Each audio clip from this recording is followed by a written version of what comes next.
કેમ છો મિત્રો? સ્વાગત છે તમારું અમારી ચેનલ વિલેજ રસોઈ ગુજરાતીમાં. આજે અમે બનાવીશું પાલક પનીરનું શાક.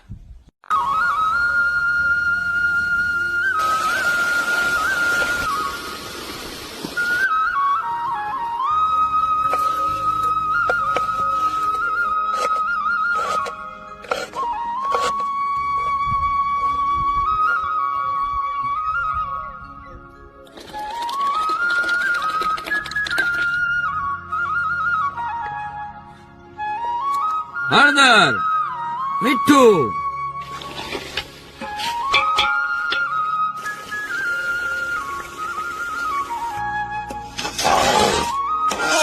જો તમે અમારા આવા પૂરેપૂરા વિડીયો જોવા માંગતા હોય તો ઇન્સ્ટામાં બાયોમાં અમારી લિંક આપી છે યુટ્યુબની, જેમાં તમે જઈને પૂરેપૂરો વિડીયો જોઈ શકો છો અને તમે તમારા ઘરે આ રેસીપીને જરૂર ટ્રાય કરજો.